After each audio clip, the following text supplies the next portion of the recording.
Bonsoir à toutes et à tous et bienvenue à vous dans ce tout autre décor de l'Intelligent TV, la télé du moment qui s'est déployée à Yamoussoukro, la capitale politique de la Côte d'Ivoire, pour vous faire vivre l'élection du nouveau président de la Fédération ivoirienne de football, l'élection qui est prévue le samedi, c'est-à-dire demain, 23 avril 2022, à travers plusieurs productions. L'une d'entre elles, c'est bien sûr ce plateau de Les Entretiens de l'Intelligent TV pour évoquer le bilan du comité de normalisation de la Fédération ivoirienne de football. Bilan satisfaisant ou pas, nous sommes depuis l'hôtel président de Yamoussoukro pour en parler avec nos invités que j'ai le plaisir de vous présenter maintenant. Monsieur Charles Dago, bonsoir. Bonsoir, monsieur Ancien Gallier. footballeur, merci à vous d'avoir accepté notre invitation. Tout le plaisir pour moi. Vous êtes sur ce plateau avec monsieur Martial Gourou, bonsoir. Bonsoir, Koulibaly. Koné, excusez. Journaliste sportif, merci à tous les deux d'avoir beaucoup. accepté notre invitation. Nous allons parler du bilan du comité de normalisation de la Fédération ivoirienne de football sous trois angles. D'abord, le premier, le bilan en rapport avec sa feuille de route. Ensuite, celui relatif aux championnats nationaux et aux éléphants de Côte d'Ivoire. Enfin, le bilan relatif à la gestion des crises au sein du football ivoirien. Monsieur, nous allons commencer par le premier axe, le bilan en rapport avec la feuille de route du comité de normalisation de la Fédération ivoirienne de football. Vous le savez, il a été installé en janvier 2021. Il avait dans son mandat plusieurs tâches, notamment gérer les affaires courantes de la FIF, réviser partiellement les statuts et le code électoral de la FIF afin de garantir leur conformité avec les statuts et les exigences de la FIFA et veiller à leur adoption par l'Assemblée générale de la FIF, réviser les statuts de certaines parties prenantes et en dernier lieu, agir en qualité de commission électorale pour l'organisation de l'élection d'un nouveau comité exécutif à base des statuts et du code électoral révisé. Le mandat, il était prévu initialement prendre fin en décembre 2021, mais il a été prolongé jusqu'à ce jour. Alors, Martial Gourou, on commence avec vous. À ce niveau, quelle est l'analyse que vous pouvez faire du bilan du CONOFIF? Bon, écoutez, moi je pense que ce bilan a deux volets. Il y a le volet purement sportif et puis il y a le bilan naturellement pour la révision des tests de cette fédération-là de football pour laquelle le CONOR a été installé. Donc je pense qu'au niveau sportif, honnêtement, je pense que le bilan est négatif. Parce qu'on a vu pour la première fois en Côte d'Ivoire l'organisation de compétitions véritablement au rabais. Parce que lorsqu'on voit surtout en Ligue, en 3e division,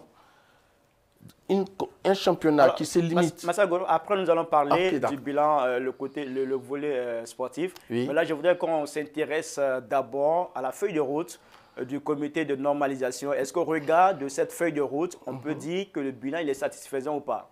Bon, donc on revient pratiquement à la même chose parce que quand on voit organiser les affaires courantes, organiser les compétitions, réviser les tests, mais honnêtement, quand on voit que ce CONOR qui soumet des tests aux membres actifs, et puis par 2 fois, par 3 fois, la Fédération internationale de football association est revenue sur des décisions qui ont été prises à des assemblées générales. Donc moi, personnellement, c'est un peu choquant. Et je crois que, quelque part, est-ce que c'est le CONOR qui n'a pas joué franc jeu? Parce que lorsqu'on pose le problème de l'article 47, où des membres actifs vont à une assemblée générale, ils décident qu'il faut 8 parrainages. Et puis, quelques temps après, la FIFA dit non, c'est parce que nous avons souhaité. Nous voulons 4 parrainages sans catégorisation. En temps, le CONOR qui organise l'Assemblée générale, qui représente, qui a été nommé par la FIFA, et même la FIFA a fait venir des représentants à ces assemblées générales. Ça, c'est le premier fait. Le deuxième fait, on va encore à une assemblée générale, les clubs décident que ça soit seulement un élément qui puisse déterminer l'enquête d'intégrité, le casier judiciaire, et que comme la commission de gouvernance n'est pas installée, donc il va falloir se fier au casier judiciaire. Mais après, on se rend compte encore qu'il y a un courrier de la FIFA que le CONOR lit qui dit non, l'enquête d'intégrité se fera après Alors qu'il y a la FIFA elle-même qui est si regardante sur la conformité de ces tests avec ceux des associations membres. À la FIFA, en fait, l'enquête d'intégrité 30 jours avant, mais ici, au niveau de la Fédération ivoirienne de football, il n'y a pas eu d'enquête d'intégrité.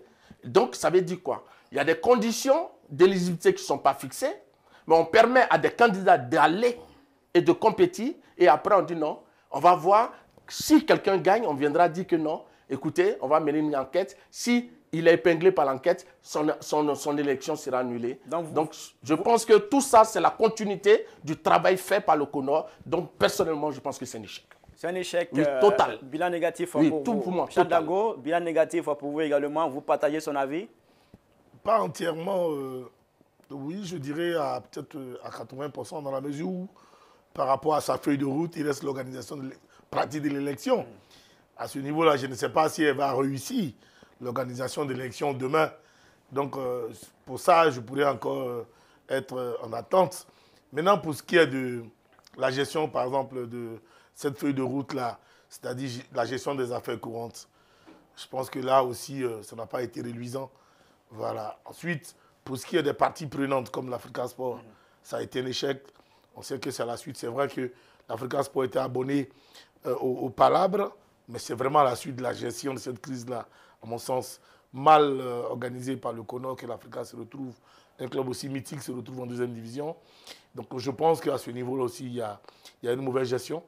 Maintenant, au niveau de la gestion même des tests pour l'organisation de l'Assemblée générale élective, franchement, on est passé par plusieurs, je sais pas, par plusieurs choses inédites. Et donc, Martial a souligné quelques-unes. Et donc, quand on regarde tout ça, pour moi, en dehors de l'élection pratique qu'on va vivre demain, je pense que dans l'ensemble, ce n'était pas très bien organisé. Le CONOR n'a pas fait du bon travail. Même si on sait que l'œuvre humaine n'est pas parfaite. C'est des êtres humains, ils peuvent se tromper. Mais quand on voit la qualité des hommes qui composaient ce CONOR, ce comité de normalisation, moi particulièrement, j'avais eu beaucoup d'espoir. J'ai misé beaucoup d'espoir et d'attente dans ces qualités de ces personnes-là pour nous sortir de l'ornière. Malheureusement, voilà, on n'en est pas sorti. Et puis on n'est pas tout à fait près de sortir de cette élection quand on eu regard aux dernières dispositions prônées par la FIFA. Et l'élection, elle est prévue pour demain samedi 23 avril. Alors, Martial, est-ce qu'on peut parler vraiment d'échec de ce bilan quand on sait que le CONOFIF a réussi à faire adopter de nouveaux textes, à faire adopter le code électoral, et là, le CONOFIF s'apprête à organiser l'élection. Est-ce qu'on peut parler d'échec? Oui, mais déjà même les tests que le CONOFIF fait adopter, mais ces tests-là sont en train de nous poser des problèmes. Lorsque on dit à une assemblée générale extraordinaire, et je voudrais vous dire que la Fédération ivoirienne de football est l'émanation des clubs. Donc c'est dit que c'est les clubs qui décident de l'avenir de l'association. Mais ici, avec le CONOR, les clubs sont plus souverains. Les clubs n'ont plus cette indépendance de décider de ce que doit être l'association. Et chaque fois, la FIFA remet en cause ce que les acteurs, les membres actifs d'une association décident. Et puis d'ailleurs, parlant même de l'élection de demain, vous savez quand même que l'information, je suppose que vous l'avez, lorsqu'on demande à des candidats qui ont été autorisés à compétir de signer un document comme quoi ils reconnaîtront le résultat de l'enquête d'intégrité. Où est-ce que vous avez déjà vu ça une fois? Ça vous cause un problème? Oui, mais bien sûr, mais les conditions, l'enquête d'intégrité fait partie des conditions d'éligibilité. Donc, s'il y a une enquête qui se fait après, naturellement, si des personnes ne remplissent pas les conditions, on leur dira que vous ne remplissez pas les conditions. Mais on ne peut pas demander à des personnes, a priori, de signer un document pour dire que nous reconnaissons. Mais qu'est-ce que ça cache? Vraiment, je me pose des questions. Pourquoi demander à des gens dont on fera des enquêtes de venir signer un document pour dire s'il y a un résultat d'une enquête, vous devez reconnaître cela? Mais c'est un non-sens juridique. Alors, Charles Dago, c'est aussi un non-sens pour vous, le fait de reconnaître à travers la signature de ce document? Écoutez, un non-sens, oui. C'est vrai que particulièrement, je n'ai pas apprécié. Cette intervention de la FIFA. Mais malheureusement, qui sommes-nous pour protester Je suis de ceux qui pensent que voilà, les candidats ne devraient pas accepter d'aller aux élections. Dans la mesure où, effectivement, après les élections, on va se retrouver à un candidat certainement qui pourrait gagner, à qui on pourrait arracher la victoire. Mais ces candidats-là trouvent qu'ils peuvent aller aux élections. Ils peuvent aller aux élections dans ces conditions-là. Donc, pour moi, à partir de cet instant, ce n'est plus un non-sens. Parce que des gens pour lesquels nous protestons trouvent qu'ils peuvent faire avec et qu'on n'a pas à avoir peur. Le candidat Idriss Yassine Diallo l'a dit, n'ayons pas peur, il n'aura rien après les élections. Et donc, pour moi, ce n'est plus un non-sens. Oui, c'est quelque chose qui a un sens dans la mesure où les candidats pensent que ça peut. Et aucun des présidents des clubs, aucun membre actif du football ivoirien ne s'en est plaint pour dire que c'est une situation qui lui déplaît ou qui nous déplaît. Mais ils s'en contentent et ils vont à cette élection. Donc, quand je regarde ça, je me dis, Charles, ça ne sert à rien de contester, de pleurnicher ou de penser que, voilà, ils se comportent mal, mais ce qui est bien pour eux, c'est ce qu'ils feront demain. Et donc, on ne peut que les accompagner. Alors, monsieur, parlant de l'élection, une question pour vous deux. Quand je vous ai écouté, j'ai l'impression que vous avez une sorte de doute sur la capacité du CONOFIF à organiser cette élection demain. Non, ce n'est pas qu'on ait quand même un doute sur la capacité du CONO à organiser cette élection. Organiser une élection du président de la FIF, je ne pense pas que ça soit une sinécure. C'est quelque chose d'assez normal.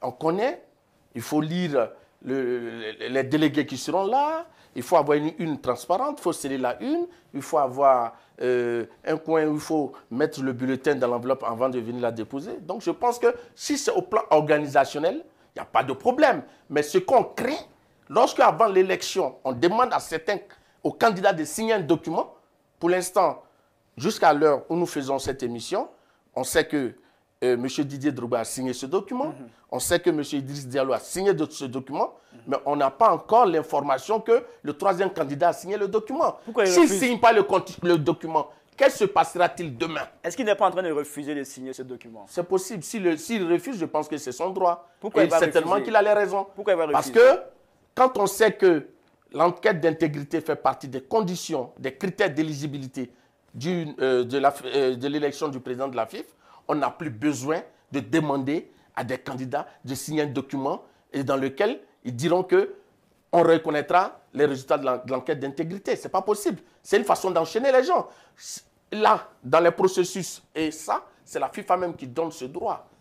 Si des gens ne sont pas d'accord avec des décisions prises, ils ont le droit de saisir le TAS. Mais quand on dit, nous sommes d'accord, on ne peut pas protester, ça veut dire que tu n'as même plus un recours. Et là, c'est dangereux. On n'est plus dans une démocratie. C'est enchaîner les gens. Et ça, je ne suis pas d'accord. Charles Lago, c'est la même question. Votre avis? Moi, je doute de la capacité du CONO à bien organiser cette élection. Pourquoi? Je doute dans la mesure où le temps qui leur avait été donné même pour gérer même les affaires courantes. Organiser, je dirais même, les tests de sorte à qu'il n'y ait pas de bruit. Ils n'ont pas réussi à gérer la normalisation du football ivoirien depuis leur mise en place, au point où que la FIFA a prolongé leur mandat jusqu'à aujourd'hui. Vous voyez, Marcel Gourou continue même de contester leur attitude. On continue tous même de dire que ce qu'ils proposent aux candidats n'est pas sain. Donc moi, au regard de tout ça, je me dis que ce CONO-là n'est pas en même de gérer même cette élection-là demain. Ça se peut que demain, il y ait encore du grabuge au cours de ces élections-là. C'est possible. Parce que ce qu'ils m'ont donné de voir durant ces 2 ans, depuis qu'ils sont là pratiquement, ce n'est pas pour moi réconfortant, ce n'est pas encourageant à penser qu'ils vont bien organiser ces élections-là. Voilà. D'accord, c'est bien moi, compris. Je ne suis pas tout à fait... Monsieur, nous allons progresser dans cette émission-là. On va vous permettre, avec le concours de la régie, d'écouter ces quelques Abidjanais que nous avons interrogés, qui ont donné leur avis sur le programme des 3 candidats qui sont en compétition pour le fauteuil du président de la Fédération ivoirienne de football. Plus personne n'ira en Europe. Si quelqu'un joue dans un club ici qu'il est bien payé, il a sa petite voiture, il a sa petite maison, sa petite femme là, il va aller chercher quoi là-bas encore? L'Ivoirien aime ce qui est bon. Vous allez voir. Je n'ai pas encore entendu les programmes des 2 autres concernant M. Idriss et M. Sori. Mais j'ai suivi l'interview du candidat Didier Tebili. Son programme, vraiment, ce que j'ai entendu, je vois que c'est un bon programme pour tous les acteurs du football ivoirien. Ouais, c'est le meilleur programme selon moi. J'ai écouté tout, mais c'est pour Didier Drogba. Je pense que vraiment, ça peut faire avancer le football ivoirien. Le programme des 3 candidats, le meilleur programme, nous les Ivoiriens, c'est le programme de Didier Drogba. C'est son programme, on a besoin de Didier Drogba. Grâce à lui, la jeunesse ivoirienne va se retrouver. Et puis on a besoin de lui-même pour ce programme même. Didier Drogba ou rien. Connaissance de son programme, j'ai vu que son programme est bon pour le développement du football ivoirien. Et puis surtout, ce qui me plaît dans son programme, c'est la médecine du sport. Parce qu'il y en a plein de joueurs qui évoluent dans notre championnat qui ne peuvent plus progresser pour faute de blessures mal soignées, mal traitées. Ça fait que leur carrière ne peut pas aboutir. Donc moi, pour ma part, je vote pour le programme Drogba. Si j'avais la possibilité de voter, en tout cas, j'aurais voté pour le programme Drogba. Il faudrait qu'on donne la chance à Didier Drogba comme le Cameroun le fait avec Eto'o-Fils. Voilà, voir ce que ça va donner aussi. Messieurs, nous avons écouté ensemble ces Abidjanais qui ont donné leur point de vue sur les différents programmes des candidats à l'élection à la présidence de la Fédération ivoirienne de football. Marcel Goro, votre commentaire? Bon, en fait, pour ce que j'ai vu, excusez-moi du mot, parce qu'aucun, concrètement, aucun des personnes interrogées dans ce micro-trottoir n'a dit véritablement qu'est-ce qui plaît et quel est l'axe qu'il aime dans le programme de celui qu'il souhaiterait diriger la fédération. Mais pour les téléspectateurs, je vais résumer un peu. Vous pensez que c'est du fanatisme? Non, je crois que c'est plus du fanatisme et il n'y a rien d'objectif pour ce que je viens de voir. Parce que pour la plupart, ils ont porté leur choix sur Didier Drogba. Alors que moi, en tant que sachant, je sais que Didier, par certains endroits, sur certains plateaux, a parlé de son projet Renaissance. Il a dit dans un premier temps que c'était en 4 axes. Et après, quand je prends sa plaquette, je vois qu'il y a 6 axes. Mais naturellement, c'est des points, des idées. Il n'y a pas de contenu, il n'y a pas de développement. Et même son projet n'est pas budgétisé. Par ailleurs, quand je prends les projets de M. Idriss Diallo, c'est en 6 axes. Et il a dit comment il comptait avoir les moyens pour financer ce qu'il proposait. Quand je prends le projet de M. Souri Diabaté, c'est en 11 axes. Et il dit comment il va financer. Et il a vraiment donné les éléments. Tout est budgétisé. Excusez-moi, je vais y parvenir. Budgétisé. Donc, ce que je voulais dire, je pense qu'il faut que les gens voient un peu plus au profond, qu'ils analysent mieux les différents projets avant de réellement se prononcer. Sinon, pour ce que j'ai vu, je crois qu'il y a plus de passion, plus de fanatisme. Des gens défient quelqu'un qui a été, nous tous, notre icône.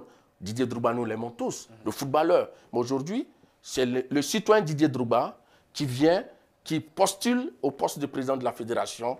Et je pense que pour qu'il puisse convaincre ceux qui doivent voter, il faudrait qu'il donne véritablement le fond, le contenu de son projet. Mais jusqu'à aujourd'hui, en tant que sachant, en tant que journaliste, je n'ai pas eu cette occasion de découvrir là ce projet de Didier Drogba dans toute sa plénitude. Plus de fanatisme, plus de passion. Quand vous écoutez ces personnes-là, c'est le même constat que Marcel Goro? Non, ce n'est pas le même constat. De quoi parlons-nous quand on parle de fanatisme? Non, pas du tout. Vous savez, on ne peut pas jouer au football sans le 12e homme. Le football, c'est avec le 12e homme, c'est un spectacle qui est organisé. Et c'est le public qui participe. Et le public, ce sont les citoyens, c'est tout ce monde-là. Donc, j'inviterai Marcel Goro à avoir un peu du recul dans l'appréciation qu'il fait des observations ou alors des points soulignés par certains Ivoiriens. C'est vrai, quand ils aiment quelqu'un, ils voudraient que le programme de ce dernier-là soit là. Mais ça aussi, c'est parce que lui, il est au fait de l'information, qu'il sait ce qu'il sait que le budget, il sait comment ordonnancer un budget, il sait tout ça, mais le fanatique, il ne sait pas. Donc il s'est dit, ou bien le supporter, il s'est dit, si Didier Drogba est là, je pense que ça va bien, ça va aller. Il peut ne pas avoir tort, il peut avoir raison. Si Didier Drogba gagne samedi, que ça va bien, finalement, c'est ce garçon qui aura eu raison.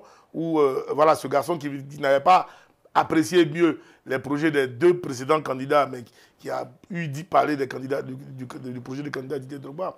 Non, moi ce que je voudrais dire, au-delà de ça, des appréciations de nos frères, la vérité c'est quoi? Même les projets même du président Sohili Diabaté, le président Idriss Yassine Diallo et les projets du président Didier Drogba, du futur président Didier Drogba, je vous en prie. Il est déjà élu? Non, je dis le futur parce que ce que je disais, c'est quoi? Sohili Diabaté est président déjà. Oui. C'est dans mon appréciation des individus. J'ai dit le président Sohili Diabaté, le président Idriss Yassine Diallo. Donc lui, aujourd'hui, fait partie des présidents, parce qu'il est candidat à la candidature de la présidence. Voilà pourquoi je parle de futur, au même titre que les autres. Voilà. Et donc, quand on prend les trois programmes, ces trois programmes, quel que soit leur chiffrage ou quoi, seront assujettis à la volonté des membres actifs à l'Assemblée générale prochaine d'ouverture de saison. Donc, on peut chiffrer son programme aujourd'hui comme bon nous semble. On peut détailler tout ce qu'on veut. Mais si à l'Assemblée générale, ce projet-là ne passe pas, il ne passera pas. Et donc, je voudrais que on regarde bien l'essentiel des projets des uns des autres. Martial et moi, dans cet essentiel-là, nous savons tous les points sur lesquels les trois sont d'accord. C'est le développement du football. C'est ça. Et tous ceux qui ont intervenu là parlent de développement du football. Je voudrais vraiment que ça soit sur ça qu'on s'attarde. Maintenant qu'on ne s'attarde pas sur tout ce qui est autour, mais les trois là sont d'accord avec tout le monde que non seulement il y a un problème, il y a des problèmes au niveau du football ivoirien, et qu'il faut qu'on leur apporte des solutions. Et chacun d'eux dit que j'ai une solution pour les problèmes. Donc déjà, si chacun a une solution, je pense que c'est des bons programmes. Tous, ils ont des bons programmes. Maintenant, acceptons de voir dont le programme sera non seulement validé demain, hein, mais ensuite validé encore à l'Assemblée générale prochaine. Parce qu'on a vu des présidents qui ont proposé des programmes, des projets. Le président Sidi Idriss Yassine Diallo, à paix à son âme, avait proposé le cahier des charges.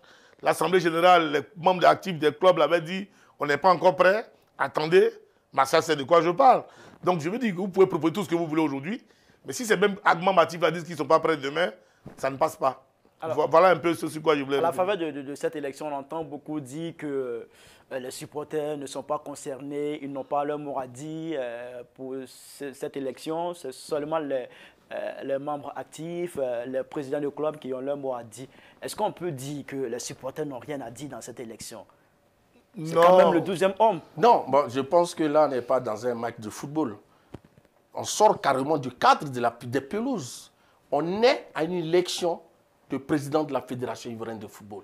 Il n'y a que 80 tiers membres actifs, 76 clubs et 5 groupements d'intérêt. Et c'est eux demain qui mettront le bulletin de vote dans les urnes et qui désigneront le prochain président de la Fédération ivoirienne de football. Mais que peuvent ces personnes sans les supporters? Non, je vais dire que quand on est dans le cadre d'une élection de président d'une association, le problème concerne en premier lieu les membres de cette association.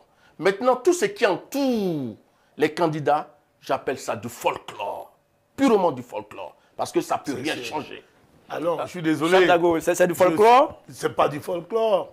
C'est pas du folklore. Je suis désolé. Je m'inscris en faux contre tous ceux qui pensent que les supporters ou les Ivoiriens, dans leur entièreté, n'ont rien à dire. C'est une insulte même qu'on porte à l'endroit de tous ces Ivoiriens-là.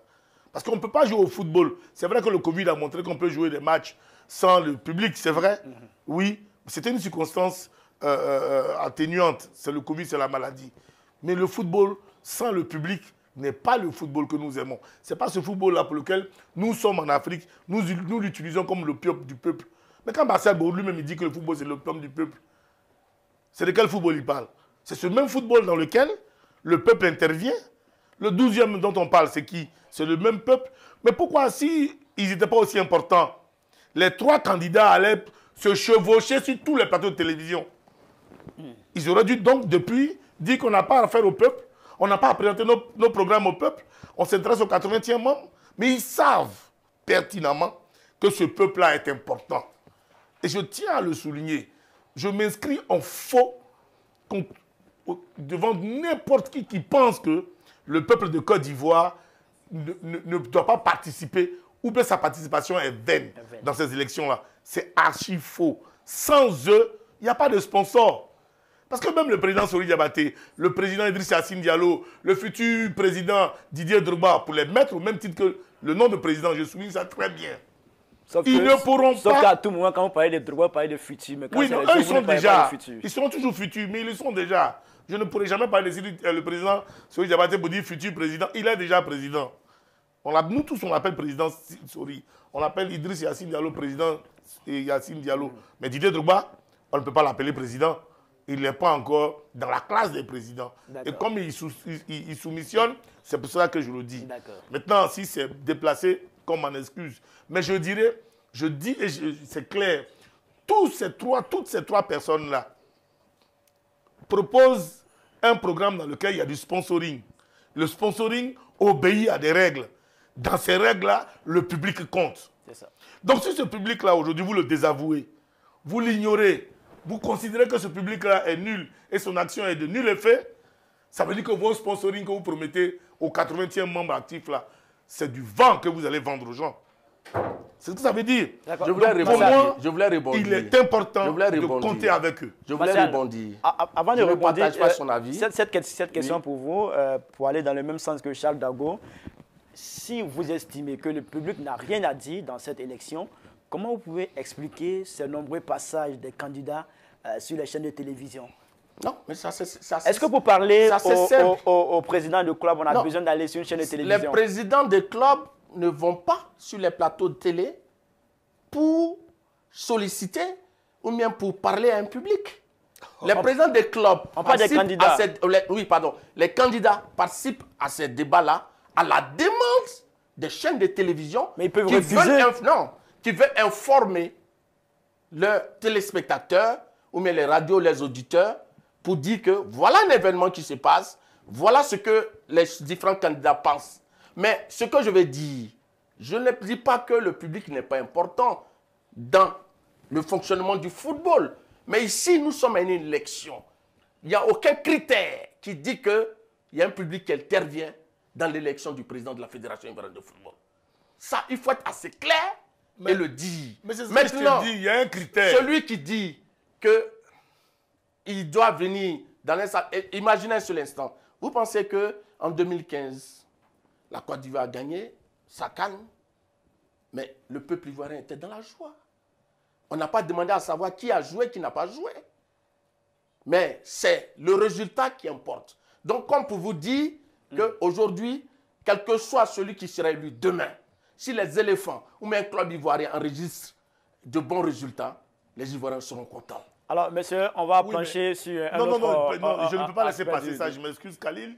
Juste il dit qu'il n'y a pas de critères. En 30 secondes. Mais je viens de lui sortir un critère. Allez-y rapidement. C'est ce que je lui dis. Le critère auquel il ne fait pas attention, que représente ce peuple-là, c'est la mouture de n'importe quel programme de tous les trois candidats dépend au niveau des sponsoring de ce public-là. Donc le public est un critère. Ça, il faut que le sache. Peut-être qu'il n'est pas un critère comme ça, je veux dire, de prime abord, mais toujours est-il que, quel que soit tous les programmes que les trois candidats ont fait, tous ces programmes tiennent compte de ce public-là. Sinon, sans ce public-là, il n'y aura pas de merchandising, il n'y aura pas de sponsoring, il n'aura rien et ils ne pourront rien proposer au club. D'accord, on vous a compris. On va plancher à présent sur un autre aspect du bilan du CONOFIF, celui en lien avec les championnats nationaux et les éléphants de Côte d'Ivoire. Le championnat qui était à l'arrêt a repris et est allé à son terme avec l'arrivée du CONOFIF. Les éléphants de Côte d'Ivoire n'ont pas pu se qualifier pour la Coupe du Monde 2022, pour la CAN 2021.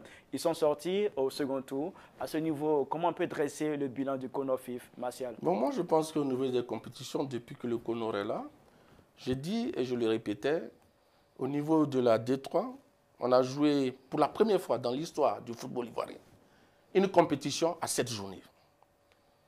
Vous imaginez cela? Une compétition d'un championnat de Côte d'Ivoire qui se limite à 7 journées. Donc je pense que c'est pratiquement dit que ce championnat n'existe pas. Quand on prend en Ligue 2, on a vu que les journées ont été plus ou moins réduites par rapport au passé. Maintenant, en Ligue 1, on a vu un championnat joué avec une formule de superdivision. Mais la chose la plus importante, je crois que même en Ligue 1, le nombre de journées même ne suffit pas. C'est pourquoi bon, la plupart des candidats veulent augmenter le nombre de journées parce qu'aujourd'hui, pour rendre nos compétitions compétitives, il faudrait que quelque part, par exemple en Ligue 1, il faut qu'on passe de 14 à 16. Parce que au niveau international, ce qui est retenu comme norme, c'est qu'il y a un championnat d'au moins 40 journées pour que les clubs soient compétitifs. Maintenant, au niveau du CONOR, sincèrement, vous-même, vous voyez, les résultats sont là. Les résultats sont connus. Les clubs ivoiriens sont à l'abandon. Lorsqu'ils vont à une compétition africaine, automatiquement éliminés dès les premiers tours. Quand tu vois l'équipe nationale, vous-même, vous avez vu ce que ça a donné. On n'est pas allé plus loin que ça. Donc, je pense qu'à ce niveau, il faut sortir de cette période de transition, de cette période anormale, et puis retrouver un président demain qui va réellement relancer, booster le football ivoirien, qui pour moi, avec le CONOR, était pratiquement à l'arrière. Chadago, comment vous qualifiez ce bilan du CONOR FIF sur cet aspect-là? Non, sportivement, je dirais, je ne pourrais pas leur en vouloir. Je ne peux pas en vouloir au CONOR. Qui est-ce qui compose le CONOR? Ce n'est pas des gens nantis au sport ou au foot. Madame Daogabala, le professeur Matemble ou... non, je ne vois pas des gens qualifiés sportivement pour conduire les compétitions ivoiriennes. Il faut rappeler quand même que quand le CONOR est venu en décembre, il y a eu d'abord une guéguerre avec le CONOR qui a duré au moins 2-3 mois. Les présidents des clubs ont continué à s'opposer au CONOR jusqu'à ce que le CONOR insiste et s'installe par le biais de la FIFA et qu'on commence les compétitions. Il y a eu ça, il faut le leur reconnaître aussi. Et puis ensuite, ils ont essayé d'organiser cette compétition-là, qui allait à son terme. On a eu un champion. En deuxième division, le championnat est allé à son terme. Quelle que soit son organisation, mais le championnat a été organisé et il est allé à son terme. En D3, oui, ils nous ont expliqué, par manque de défauts, ils n'ont pas pu organiser le championnat. Et ils ont pu faire juste 7 journées et puis c'est bon. Mais la prestation des clubs ivoiriens au plan international n'est pas du fait du CONOR. Les éliminations de la SEC Mimosa en Coupe d'Afrique, ce n'est pas du fait du CONOR. C'est du fait de qui? Non, c'est du fait de la gestion des clubs eux-mêmes. Voilà. Parce que nous sommes dans des circonstances inédites, exceptionnelles. Et donc, quand c'est comme ça aussi, on se prépare exceptionnellement. Il y a des choses qu'on regarde, des paramètres avec lesquels on compte pour pouvoir se préparer pour aller en Coupe d'Afrique. Et donc, moi, sportivement, je ne pourrais pas en vouloir véritablement au CONOR. Ça, il faut le souligner. Parce que, question organisationnelle, ils n'étaient pas outillés. C'est pour cela que, quand ils ont installé le CONOR, le comité de normalisation, j'ai crié pendant des mois à ce qu'on les accompagne très vite, pour que très vite on puisse sortir de cette situation anormale, pour que le football retrouve tout de suite ses véritables dirigeants, pour qu'on relance la machine. Mais ce n'a pas été le cas. On leur a créé beaucoup de problèmes. Sinon, beaucoup de dirigeants ont soulevé beaucoup de problèmes. Et puis, petit à petit, ils ont mis les choses en place. Maintenant, sportivement, la question qui me gêne par rapport au CONOR, c'est la question de l'Africa Sport. Ça a été vraiment très mal géré. Parce que là, la question n'était pas sportive, la question était managériale. Là, ils l'ont très mal géré. Ils nous ont installé un comité de normalisation. Et à ce comité de normalisation non plus, ils n'ont pas remis les moyens pour pouvoir gérer les joueurs de l'Africa Sport. Au point où on a vu les joueurs de l'Africa Sport sortir une banderole au terrain pour dire que nous avons fait... Ce comité a réussi à normaliser l'Africa avec l'élection d'un nouveau président. Non, je ne dirais pas qu'ils ont réussi. Les dirigeants de l'Africa Sport ont accepté malgré eux la situation. Ils se sont dit, l'Afrique est déjà dans une situation difficile, n'allons pas. Sinon, si on veut regarder les tests, on veut regarder l'organisation du côté de l'Africa Sport, ils pouvaient continuer dans la guéguerre et on n'allait pas s'en sortir. Mais beaucoup ont mis de l'eau dans le vin, notamment, je profite de votre plateau pour dire merci au président Gbagba Alexis, qui a accepté de faire table rase de tout ce qu'il a subi comme humiliation et de laisser ce comité de normalisation-là insister. Sinon, rappelez-vous, c'était un comité de normalisation section football, alors que l'Africa Sport est un club omnisport. Et donc, il y avait vous voyez, c'est une incongruité dans laquelle ils nous ont installés. Mais, comme je l'ai dit, les dirigeants de l'Africa Sport, d'alors, avec Gbagba Alexis, Serge Dogba et autres, Bailly Antoine et autres, ils ont accepté que l'Africa sorte de cette ornière-là. Et puis aujourd'hui, les choses ont été mises en place. Voilà un peu ce que je peux leur reprocher. Sinon, sportivement, je pense que des gens qui n'étaient pas outillés, qui étaient à la tête de cette affaire-là, on peut leur concéder ces manquements-là. Voilà. D'accord. Martial. J'oubliais, pardon. Khalil, la question de l'équipe nationale, oui, je pense que aussi, on va en venir tout à l'heure. Le temps de permettre à Martial de répondre à cette question. Dans votre développement tout à l'heure, vous avez signifié que l'élimination des clubs ivoiriens pendant les compétitions africaines, c'est du ressort du CONOFIF. Charles Dago disait que ce n'est pas vrai. L'Africa Sport avait été éliminé. Il n'y a pas de CONO au premier tour. La SOA, champion de Côte d'Ivoire, avait été éliminé au premier tour. Qu'est-ce que vous répondez à cela? Oui, mais ce que Dago Charles semble oublier, c'est-à-dire que quand on finit une saison, il faut permettre aux clubs qui sont en compétition d'avoir des matchs dans les jambes. Mais le championnat ivoirien n'a pas repris de sitôt. Et ce qui a pénalisé les clubs ivoiriens qui étaient en compétition africaine. Et ça, c'est de la faute du CONOR. Mais je donne les raisons. Ça, c'est clair. La reprise était due à quoi? Et quand tu dis que ce n'est pas de la faute du CONOR, je pense qu'il y a un problème. Mais non, Martial Gourou. Oui. Avant la reprise du championnat, les membres actifs, tu te souviens que le groupe, la team du président Idriss Yassine Diallo avait contesté la reprise du championnat, tu es d'accord avec moi? Et donc, ce n'était pas du coup la faute du CONOR. Si le championnat a repris un peu plus tardivement, beaucoup de membres actifs, nous sommes vivants, nous sommes là, c'est des faits que nous avons vécu, ont posé beaucoup de questions. La question financière, est-ce qu'on va avoir les mêmes 75 millions que nous octroyait le président Idriss Yassine Diallo? Comment sera financé le championnat? Ils ont posé tellement de questions. Oui, mais d'habitude, en Côte d'Ivoire, voilà. Lorsqu'il y avait l'ancien COMEX, oui, il n'y avait pas de problème de subvention de droits télé. Donc tu es les commissions commençaient à un certain temps et on donnait même une partie, la moitié des subventions avant le lancement. Mais si aujourd'hui on se retrouve à cette chose, dans cette situation, oui, mais c'est par rapport à la gestion du CONOR. Alors, Charles Dago, vous qui ne voulez pas taper sur le CONOR FIF, pour les éléphants de Côte d'Ivoire. Pour la question sportive. Hein. Oui, mais les éléphants de Côte d'Ivoire, pour la question sportive, justement, les éléphants de Côte d'Ivoire n'ont pas pu se qualifier pour la Coupe du Monde 2022. Ça, c'est pas le CONOR non plus. C'est qui alors? Pour moi, c'est pas le CONOR que la Côte d'Ivoire ne se qualifie pas pour la Coupe du Monde ou pour la Coupe d'Afrique. C'est pas le CONOR. C'est qui? Mais ce coach-là, je suis l'un des rares à avoir dit sur le plateau de télé que l'entraîneur que nous avons recruté n'a pas le niveau. Je n'ai pas dit qu'il n'était pas bon. Très tôt, j'ai dit aux Ivoiriens qu'il n'a pas le niveau. Écoutez, nous avons eu la chance, nous autres là. C'est vrai, on n'a pas joué au Real ou à Chelsea, comme Didier ou Kalou Bonaventure ou autres, dans des grands clubs. Mais nous avons été, en plus d'avoir joué en équipe nationale de Côte d'Ivoire, nous avons été, en plus d'avoir joué en professionnel un temps soit peu, nous avons été à l'école. Et je remercie mon père au passage de m'avoir à l'école. C'est très important. Très tôt, je suis l'un des rares à avoir compris que ce monsieur, Patrick Boumel, n'avait pas la culasse, le coffre pour conduire ce groupe-là. Et je l'ai dit, on m'a rabouré. Aujourd'hui, quand on a vu l'élimination de la Côte d'Ivoire face au Cameroun, tous les Ivoiriens, même l'Ivoirien le plus, je ne sais pas, n'importe quel Ivoirien a trouvé que, mais attendez, cette équipe ne peut pas éliminer la Côte d'Ivoire avec le talent dont nous disposions. En Coupe d'Afrique, on a vu la gestion du groupe à la fin. Mais ce coach-là, il est venu avec le comité exécutif sorti. Ça, il faut aussi le souligner. Donc quand le CONOR vient, le CONOR n'a pas je dis bien, n'a pas les aptitudes sportives pour pouvoir gérer ce comité. Qu'est-ce qu'il a fait? Il a seulement que reconduit, il a accompagné le coach pour dire, bon, je l'ai trouvé là, il est déjà en charge de l'équipe nationale, il continue. La preuve, même quand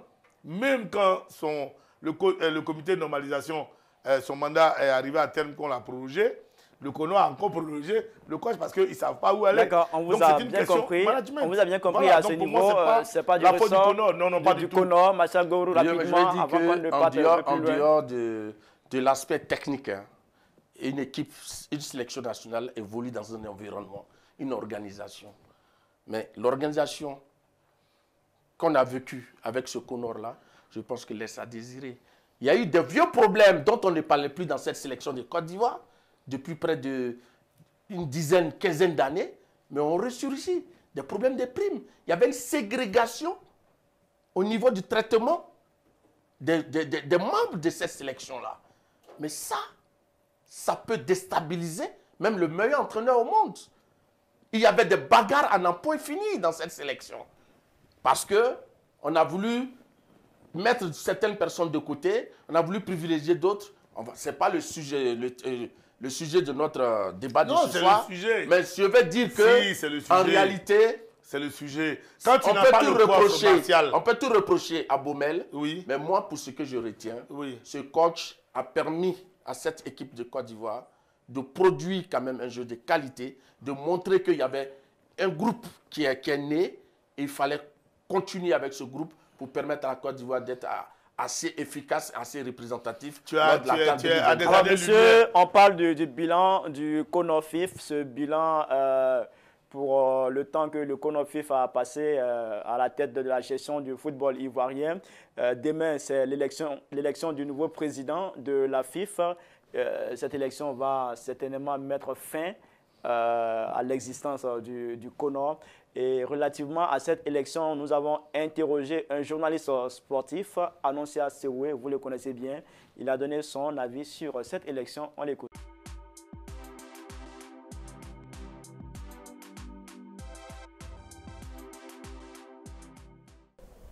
La différence, elle est simple. Hein. Il y a l'engouement pour cette année 2022 avec l'arrivée dans l'arène de Didier Drogba. Il faut le souligner, c'est la nouveauté de cette élection.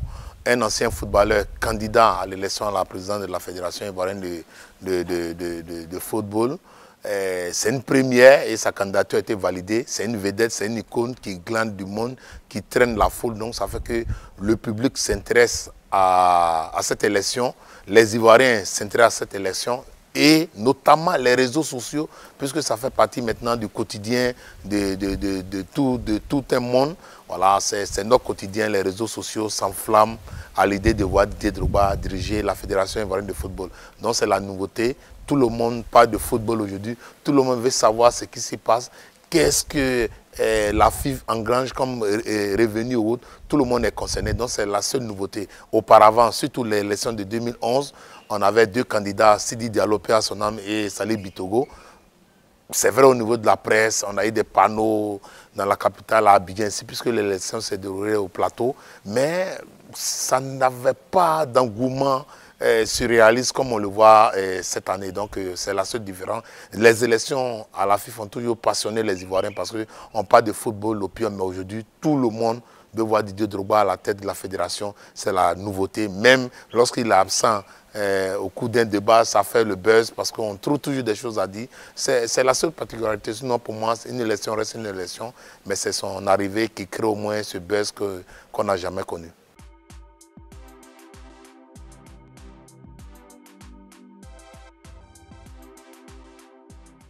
Comme on l'a tous vu, le communiqué du comité de normalisation est réel.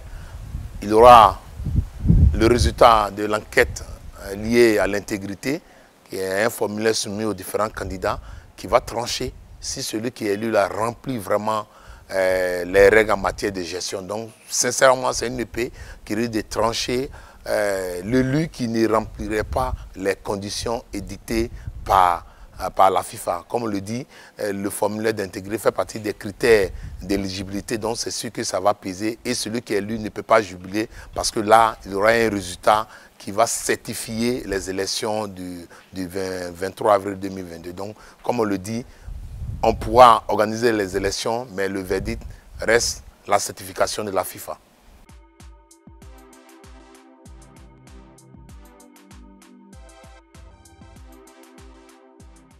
Non, moi c'est un peu délicat de tracer déjà le profil du président de la fédération parce qu'il y a eu des crises animées par le GIS. On a connu des palabres pour cette élection aujourd'hui. Celui qui sera élu doit rassembler. Maintenant, son élection encore dépendra d'une certification. Donc aujourd'hui, quoi qu'on dise, si c'est Sori Diabaté, on va reprendre les élections. Peut-être encore si c'est Yacine Driss Delon, on peut négocier pour qu'il reste, mais le candidat qui pourrait être élu pour qu'on sorte de la crise, c'est Didier Drogba. Ne nous cachons pas. C'est clair et net. Sori Diabaté, je vous le dis, s'il est élu, on risque de reprendre l'élection. Donc, soit Didier Drogba ou soit Yacine Idriss Diallo. Nous sommes de retour sur les antennes de l'Intelligent TV. Vous êtes dans cette émission, les entretiens. Et puis là, on parle du bilan du comité de normalisation de la Fédération ivoirienne de football. Une émission que nous vous offrons à l'occasion de l'élection du nouveau président de la Fédération ivoirienne de football. Je l'ai dit à l'entame de cette émission, nous sommes à l'hôtel président de Yamoussoukro, où nous avons établi notre quartier pour cette élection, pour vous permettre de vivre de bout en bout cet événement. Nous sommes sur ce plateau avec Martial Gorou et Charles Dago pour parler du bilan du comité de normalisation de la Fédération ivoirienne de football. Alors, on a écouté tout à l'heure Annoncé Assewé qui s'est prononcé sur cette élection. Qu'est-ce que vous en pensez? Martial, Charles Dago, on commence par vous. Écoutez, Annoncia a donné son point de vue. À l'écouter, on a l'impression que il ressasse un peu ce que tout le monde dit dans les rues d'Abidjan, que la question relative au formulaire d'intégrité concernerait le président Sori Diabaté. Et donc, pour lui, tout est dirigé contre le président Sori Diabaté pour que, voilà, à la fin, voilà, le président... Est-ce qu'il a tort de le dire? Non, il a tort. Il a tort. Il a tort parce qu'il faut être constant. Hein, je le dis. Je dis sur le président Diabaté, Sori Diabaté, qui est un homme très cultivé, très intelligent, est un brillant monsieur pour lequel j'ai un respect très prononcé, va à cette élection, c'est parce qu'il est convaincu qu'il n'est pas concerné par la chose. Parce qu'on ne peut pas, on peut pas s'auto-flageller de la sorte. S'il sait, parce qu'il a géré les 10 dernières années aux côtés du président Sidi Diallo, s'il était convaincu qu'il pourrait être épinglé par une telle incongruité, et ça, je suis d'accord avec Martial Gorou, je suis convaincu qu'il n'irait pas là-bas. Parce que dans la vie, il vaut mieux éviter la petite honte que la grande honte. Donc, si le président Sori Diabaté y va, pour moi, c'est parce qu'il est convaincu qu'il n'y a rien. Et c'est pareil pour le président Idriss Yacine Diallo, et qu'il a dit sur les chaînes d'antenne de la RTI, pour dire qu'on s'est fait peur pour rien, on va aller aux élections, et le vainqueur sortira vainqueur, qu'il n'aura rien après. Ça voudrait dire que voilà deux personnalités du football ivoirien qui ne se reprochent rien. Et la preuve, tous les quitus leur ont été donnés depuis qu'ils sont aux affaires. Et ensuite, on sait qu'au football, il y a à la limite deux faits qui permettent qu'on élimine quelqu'un. Soit il est avéré que vous êtes noyé dans une affaire d'escroquerie ou bien de détournement de fonds, donc avéré. Ou alors vous avez été suspendu suspendu comme c'est le cas où le président Sidi Diallo avait suspendu le président Koné Kouma, les choses comme ça. Voilà, là on sait qu'on peut être pris dans une histoire d'intégrité. Mais les deux dirigeants ne font pas l'objet d'une telle démarche. Encore moins Didier Drogba. Donc pour moi, il n'en sert à rien.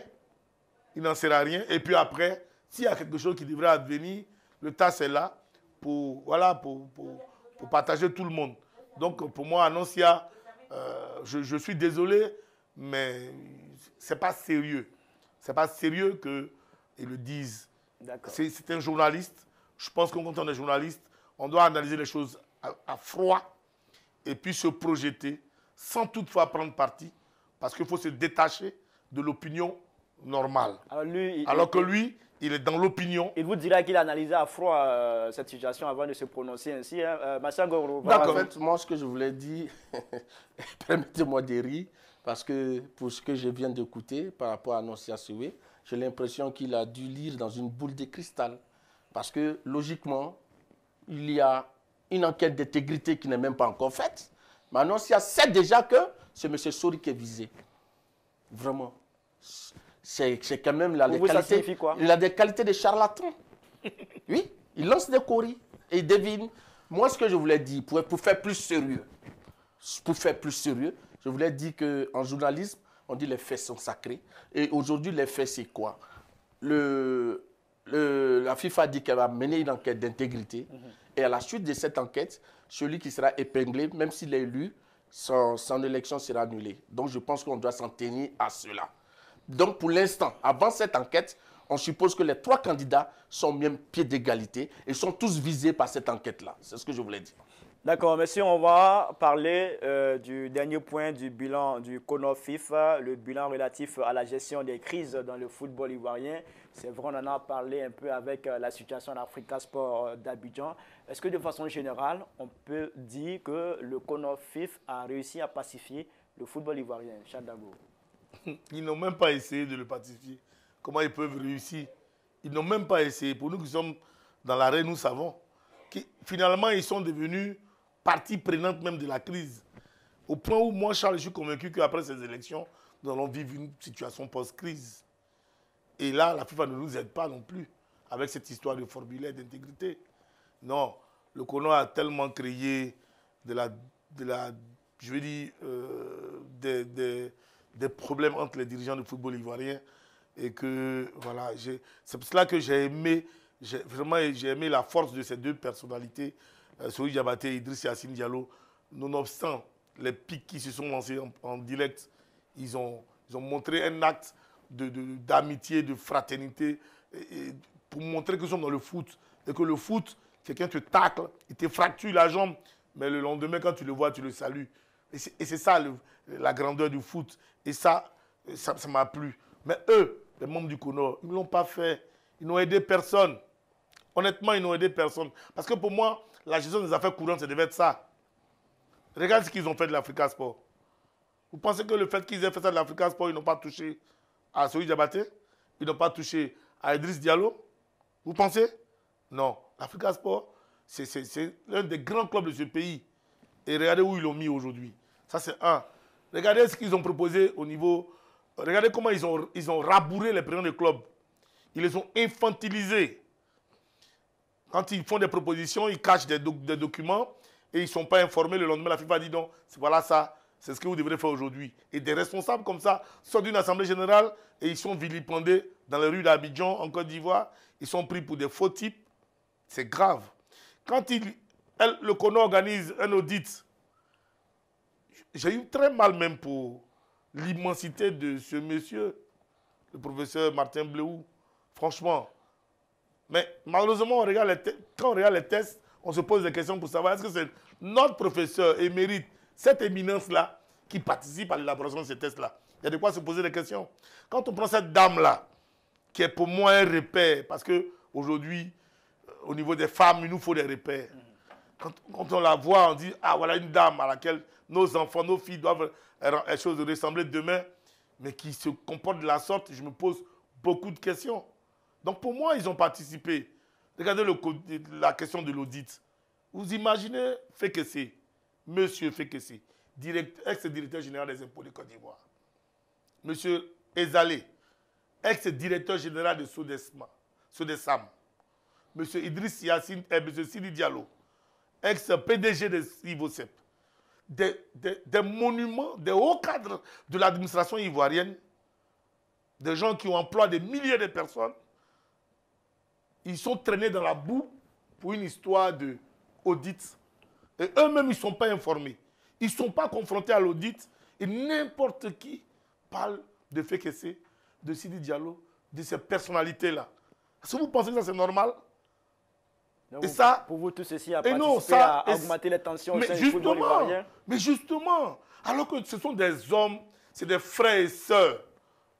Je vous dis ça. C'est des gens qui mangent ensemble, qui mangeaient. Quand nous jouons en équipe nationale de Côte d'Ivoire, tout ce monde était régulièrement ensemble, même quand ils avaient leurs divergences. Savez-vous que Sidi Diallo et Malik Toé sont pratiquement grand frère, petit frère? Pourtant, Malik Toé était dans le GX, mais aujourd'hui, le GX n'existe pas. Ils sont toujours ensemble, ils mangent ensemble, quelles que soient leurs divergences. Mais qu'est-ce qu'elle a créé là? Et donc, pour moi, elle a participé justement aux divisions sérieuses du football ivoirien. C'est pour cela que je prie et j'appelle tous mes voeux que le prochain président se mette vraiment, il prenne de la hauteur, qu'il rappelle les deux autres qui auront perdu pour que tout le monde travaille ensemble. Sinon on sera reparti encore pour une autre crise qui va durer pendant longtemps. Martial, selon Chandago, aucun acte n'a été posé par le CONOFIF pour pacifier... Ah non, c'est pas ce que je dis. En fait, c'est pas ce que je dis. D'accord. Ce que je voulais dire, je vais dire que c'est vrai, il y avait une crise qui secouait le football ivoirien avant l'installation du comité de normalisation.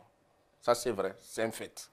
Mais je crois qu'avec l'arrivée du Kono, la fracture qui existait au sein du football ivoirien s'est agrandie. Et là, vraiment, je crois que les acteurs même se regardent en chien de faïence. Pour revenir sur Martial, d'aucuns diront que le Kono FIFA a réussi à pacifier le football ivoirien, puisque là, on s'apprête à élire le nouveau président de la FIFA. Mais ça, c'est un cheminement normal. Mais après combien de péripéties? Vous avez vu les reports des assemblées générales. On va, on décide, on revient à la case départ. Mais finalement, c'est un imbroglio inacceptable. Finalement, il y aura élection. Oui, bien sûr. Mais on aurait dû faire cette élection depuis longtemps. On aurait même pu faire 6 mois de normalisation. Parce que quand on regarde, on a perdu inutilement de temps. Aujourd'hui, on arrive à quoi? On nous a dit non, écoutez, les parrainages, ça pose problème parce que là, il y a une catégorisation, ça ne permet pas d'être démocratique, il faut plus de candidats. Il y a ici dossiers déposés, on revient à combien de candidatures? Il y en a 3. C'est les mêmes 3 qui étaient là il y a 2 ans. Est-ce que vous avez bougé? Rien n'a changé. Mais on repart encore. Là, avec un environnement hostile, un environnement délétère. Quand certains ne veulent pas signer des documents, pendant que d'autres les signent, on met une épée de Damoclès sur la tête des gens pour dire, pour la première fois, si vous êtes élu, c'est là que maintenant on va essayer de vérifier les conditions. Mais je crois que vraiment, on est dans une situation inacceptable. Et tu n'as jamais vu. Pour revenir sur le cas de l'Africa, on connaît que ce club était habitué aux crises. Mais l'Africa n'a jamais été relégué en Ligue 2. Il a fallu ce Konor-là pour que l'Africa aille en 2e division. Et plus grave, l'Africa qui pourquoi produit... Pourquoi accuser le Konor et pas les responsables de l'Africa? Non, vous savez pourquoi?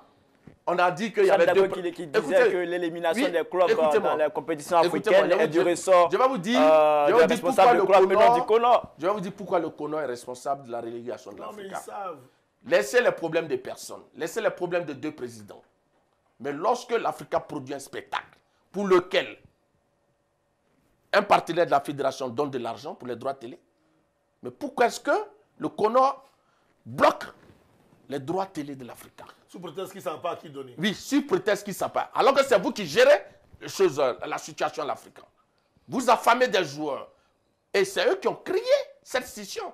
2 clubs et 2 équipes, 2 effectifs, 2 entraîneurs. Des gens qui ne jouent pas ensemble, mais la veille du match, ils doivent composer d'équipes. Vous avez vu ça où au monde? Nulle part.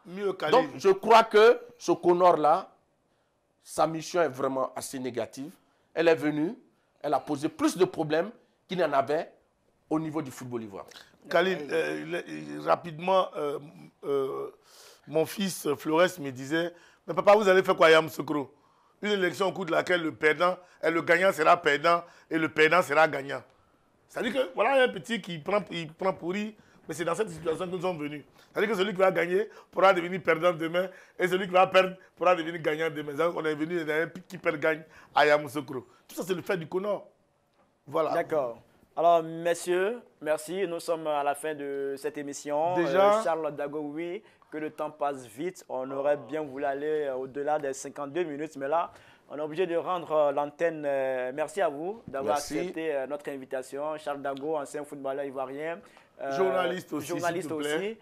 Marcel Gourou, journaliste. Ange Kouadio peut le certifier. Oui, Ange Kouadio, il peut le certifier. Ange Kouadio est le responsable du service sport à l'Intelligent d'Abidjan, l'Intelligent TV. C'est le spécialiste des questions de sport. Merci à vous, messieurs, d'avoir répondu à notre invitation. Et puis, on vous souhaite un très bon séjour ici à Yamoussoukro. On espère que le nouveau président sera connu sans problème, sans bagarre demain. Vivement, parce que nous avons vraiment trop tergiversé. Nous avons erré comme des âmes en peine. Aujourd'hui, il faut qu'il y ait un président élu pour que le football ivoirien soit boosté. Et que le meilleur gagne, la meilleure télévision, c'est l'Intelligent TV. Merci à toutes et à tous de nous avoir suivis. Et puis, très bonne suite de nos programmes. À très bientôt.